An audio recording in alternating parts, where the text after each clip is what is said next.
Bonjour, mon nom est Nancy Fortin, professionnelle en marketing de réseau et ma capsule aujourd'hui serait éducative pour vous enseigner les différences entre le marketing de réseau et l'organisation pyramidale. Parce qu'ici au Québec, le modèle d'affaires est encore trop peu connu, plusieurs personnes vont confondre les deux.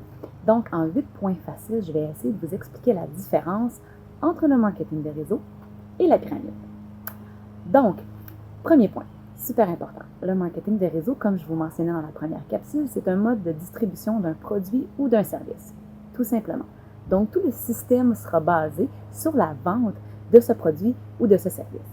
En organisation pyramidale, il n'y aura pas vraiment de produit à vendre, il y aura l'illusion d'un service, mais vous allez vous rendre compte bien assez vite que vraiment tout le système est basé sur du recrutement et non sur de la vente de produits. Premier point, très important. Deuxième point, toute la rémunération, tout le commissionnement, c'est la même chose. En marketing de réseau, axé sur les ventes de vous, vos ventes personnelles et votre équipe. En pyramide, c'est axé sur le recrutement et non sur la vente. Donc, la paye va dépendre tout simplement de si vous recrutez des gens ou si vous n'en recrutez pas. Troisième point, marketing de réseau, possible de dépasser le parrain. Donc, le parrain, c'est la personne qui vous parle de l'entreprise pour la première fois, la personne qui vous fait adhérer à cette entreprise-là. En marketing de réseau, si vous mettez plus d'efforts que votre parrain, plus de temps que votre parrain, peu importe, vous pourrez le dépasser. En pyramide, en organisation pyramidale, vous ne pourrez pas. Peu importe ce que vous faites, vous allez toujours rester en dessous de votre parrain.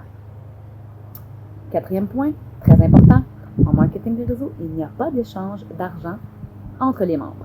Donc, quand vous allez adhérer à l'entreprise, oui, il y aura des frais, oui, il y aura des coûts.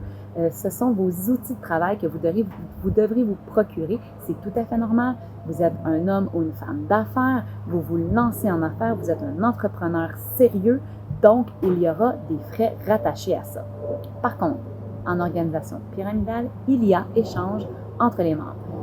Autrement dit, quand vous allez adhérer dans ces entreprises-là, je ne sais même pas si on peut dire entreprises, mais ces organisations-là, disons-le comme ça, quand vous allez adhérer dans une organisation pyramidale, l'argent que vous allez investir, que ce soit quelques centaines à quelques milliers de dollars, servira tout simplement à payer les gens déjà présents dans l'organisation. Donc, l'argent va être distribué au travers les membres. Contrairement au marketing de réseau, quand vous allez adhérer, l'argent s'en va directement au bureau chef pour vos produits, pour vos outils de travail. Et de là, s'il y a un commissionnement qui doit se passer, le bureau chef va acheminer aux bonnes personnes, mais vous, votre argent ne sert pas à payer les gens. Votre argent sert à vous procurer des outils très importants. Cinquième point, nous sommes régis par la DSA, Direct Selling Association, ou l'Association des ventes directes du Canada, mais disons la DSA, c'est plus facile à trouver sur le net. Donc, les entreprises de marketing de réseau ont des politiques à règlement à respecter. On a comme un chien de garde de l'industrie avec la DSA qui va s'assurer que tout ce qu'on fait est légal. En pyramide, il n'y a pas de code de déontologie, il n'y a pas d'éthique, il n'y a pas d'ordre qui va superviser quoi que ce soit. C'est laissé à eux-mêmes. Ensuite, le sixième point, la forme. C'est le point où les gens vont souvent être mêlés entre les deux parce qu'au niveau de la forme, on peut y voir une forme de pyramide. Un peu comme le gouvernement, il y aura un premier ministre avec des sous-ministres et avec toutes les autres personnes. Je ne suis pas trop calée en politique. Un peu comme une famille où il y aura les arrière-grands-parents, suivis des grands-parents, suivis des parents, des enfants, des petits-enfants. Donc, la forme, comme n'importe quelle organisation, est un peu fait penser à la pyramide. Disons-le comme ça. Par contre, en marketing de réseau, comme vous pouvez dépasser votre parrain, ce n'est pas une pyramide fixe. C'est très important de voir la nuance, même si elle peut vous sembler petite. Tandis qu'en organisation pyramidale, c'est une pyramide parfaite. Souvent, vous allez devoir recruter un nombre précis de personnes. Ça peut aussi vous sonner des cloches. Donc, quelqu'un va en recruter 4, qui vont en recruter 4, qui vont en recruter 4. Ça fait vraiment une pyramide. Et à ce moment-là, il n'y a pas de dépassement possible, quoi que ce soit. Donc, ça reste quand même le point où ça se ressemble, comme je vous dis, comme dans n'importe quelle entreprise où il y a un superviseur, puis des gérants, puis des employés. Donc, c'est une forme de pyramide. C'est pour ça que les gens, parfois, vont mélanger les deux. Septième point, vous allez devoir, malheureusement ou heureusement, en marketing de réseau, déclarer vos revenus au gouvernement pour payer vos taxes. Eh oui, comme n'importe quel entrepreneur. Par contre, en organisation pyramidale, vous ne paierez pas de taxes, vous ne paierez pas d'impôts au gouvernement. Il peut y avoir plusieurs façons de formuler ça, mais ils vous diront que rien n'est à déclarer, que c'est fait d'une façon différente ou quoi que ce soit. Donc, vous n'allez pas déclarer vos revenus au gouvernement, tout simplement.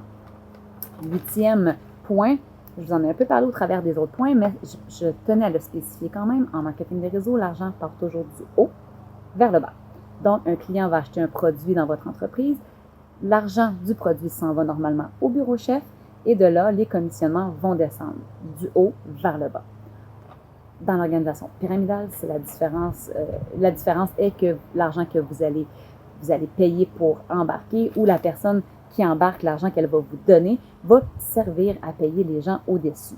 C'est vraiment un mode différent. L'argent ne s'en va pas à l'entreprise pour par la suite faire découler vers le bas. L'argent va partir du bas et va monter vers le haut. Donc voilà, j'espère que ça vous aide un peu à comprendre. Petit drapeau rouge, si quelqu'un vous dit « Ah ouais, tu peux embarquer, tu peux joindre l'entreprise, puis tu n'auras rien à vendre, tu as juste à trouver du monde », déjà c'est moyen. Donc, si jamais vous avez d'autres questions, ça me fera plaisir d'y répondre. Vous pouvez me contacter. Et d'ici là, je vous souhaite une excellente journée. La prochaine capsule sera sur le lifestyle de l'entrepreneur en marketing de réseau. Comme vous pouvez voir aujourd'hui, j'ai travaillé en direct de mon camping. C'est un modèle d'affaires qui nous permet d'avoir beaucoup plus de liberté que l'emploi traditionnel. Mais tout ça, je vous l'expliquerai dans la prochaine capsule. Au revoir.